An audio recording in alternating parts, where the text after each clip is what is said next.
Hello and welcome back to another episode of Pokemon Trainer Shihan. In the last video, we took an aftermarket Venusaur shell and we put it over the brand new Gameboy Advance. Now, the video stopped there, but however, in today's episode, we're actually going to be modifying the Gameboy Advance itself, the actual motherboard.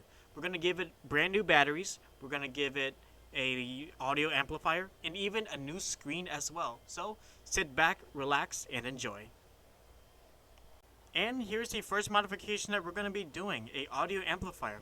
Just look at how small this flex PCB is. It's almost as thin as a sheet of paper. And we also have an aftermarket speaker as well to put it along with it.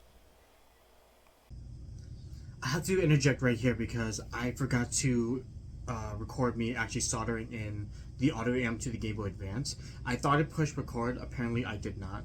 So I'm just going to show you a picture of the places where I had soldered. It was just very simple and it's easy to follow. To have the speakers work properly, the speakers are going to attach to the flex PCB on the positive and negative pads. And to connect to a ground, we will utilize the cartridge port as a common ground. And by tapping to the headphone jack, we can still utilize the headphones for on-the-go travel. With the audio amp in place, the whole console will be draining a lot of power. AA batteries will not hold up in the long run. Investing in a LiPo battery will do the trick. It's 1800 milliamps and even charges through USB Type-C. To have the LiPo battery fit, I need to modify the back shell by cutting some excess plastic off. Also, the battery terminals need to be removed. I use a small flathead screwdriver to pry out the battery terminals. If, for whatever strange reason, I still want to use AA batteries, I can still place the battery terminals back in the shell.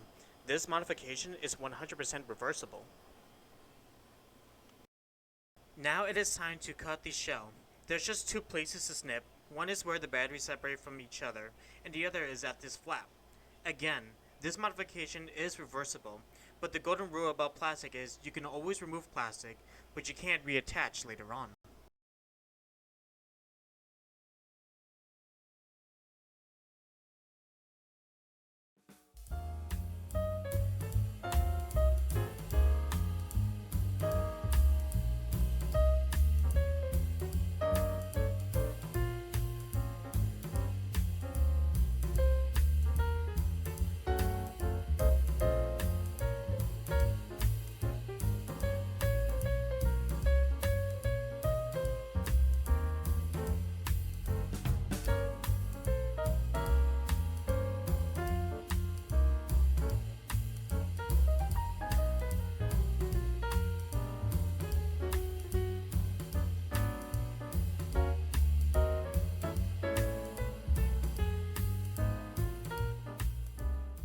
And finally, the final modification, a high-speed EO V5 IPS screen.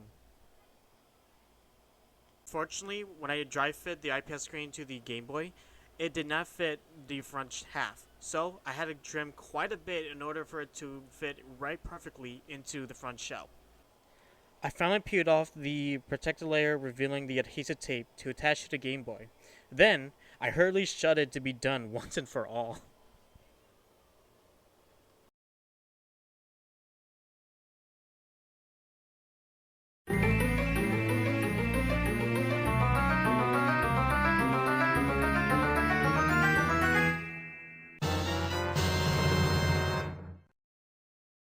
Now that everything is in place, let's actually test it out with the original Game Boy Advance to see the difference between the audio and the screen resolution.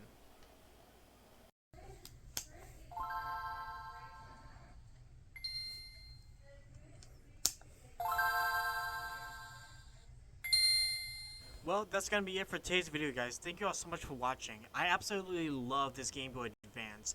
The screen is just so much crisper, and the audio is just where it needs to be for a 2024 product. But other than that, thank you guys so much for watching. If you guys like what you see, make sure you hit the like button down below. And also hit subscribe and the bell icon so you guys know when I'm uploading future videos. Other than that, I'm Pokemon Trainer Shihan. I'll see you guys in the next video. Thank you.